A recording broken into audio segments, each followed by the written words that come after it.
Hey guys, it's Izzy here, and today I'm going to tell y'all how you should decide, or how you could decide, which book to read next. I know picking out what to read can be really overwhelming to a lot of people, so I thought I would help you guys out. Let's get into it.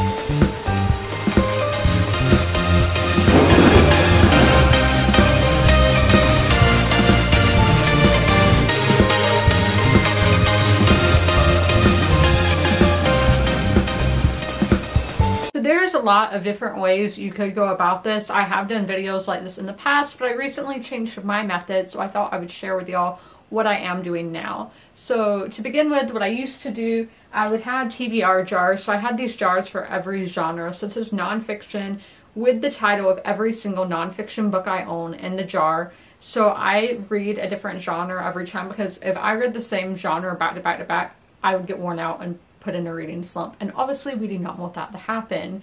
So I would read nonfiction, then fantasy, then romance, then sci-fi, historical fiction, so alternating. And I would just draw out a name after, like, I finished the nonfiction book. So to find out what nonfiction book I'm going to read next, I would draw the name out of the jar. And this is a classic method. I'm sure if you type in TBR jars, you will find a lot of videos. I will leave a link to mine down below if I can find it, because I've been doing this for quite some time and I finally changed, which change can be very scary, and I'm like, is this the right move? We'll just have to see. So I have a lot of piles of books spread out on the floor because I don't have room on my shelves. So I obviously do not want all these books on the floor because it just takes up so much room, and I mean, who wants all that on the floor? I'm showing you on the screen right now what it looks like. And so I used to just have them sorted by height or by size, but now I am doing it by genre. So the ones with something on top, like we have a little dog, we have Funko Pops, those are the stacks that I start with, because some of these stacks I do have multiple. So like I see for thrillers, contemporary, nonfiction, and historical, I do have multiple stacks for. So those are just my starting points of which I will choose first. So basically it is kind of the same as the TBR jar, but it's not in a jar, and it's like not really random, because I see, okay, I'm going to read The Four Winds, then I'm going to read Songs in Ursa Major, then The Fortune Men, then The Island of Missing Trees. It's just going to go in that order. So I do know that if my next historical fiction read is going to be this one. So that's just on the floor. Then I do have these shelves behind me. So every shelf I own, I sorted by genre. We start by fantasy, then we move on to nonfiction, science fiction, historical, and I think knocking stuff down.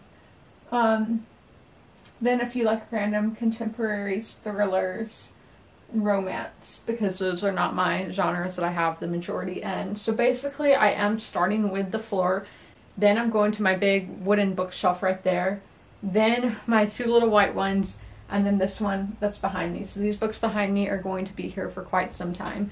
But yes, so with the bookshelves, if I take a book off the shelf, I will put a new book on the shelf, and that will be one of the ones from the floor.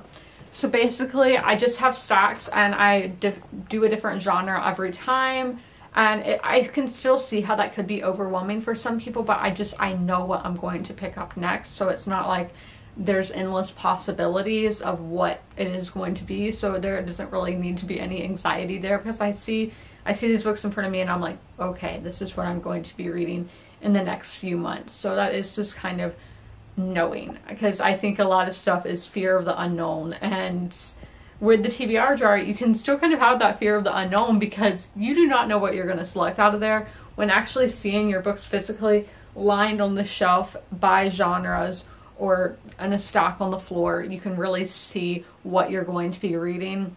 And I do think seeing it like this is easier for hauling and unhauling, because you can be like, I've had this book here for 2 years. Am I ever really going to get to it? you can just unhaul it. You're seeing it and you're seeing what you need to do, and I think it can save you a lot of money. It's helped for me in the past month is I am seeing all these books and I'm like, I really do not need to be spending more money. I don't care, these books are like 28% off on Amazon. I have so many books, probably around 100, 150 right here that I need to get to. So just seeing, I think I'm a very visual person, so this is just for me, that seeing it is really helpful. But I know this was a little short video for you guys. I hope you guys had a happy Labor Day and just we're getting back in the grind of things. So starting out the month with a short video. But as always, comment, rate, and subscribe. And if you made it all the way through this video, leave an airplane emoji in the comments below. And don't forget to ring that notification bell to be notified when all my videos go live. I'll see you in the next one. Bye!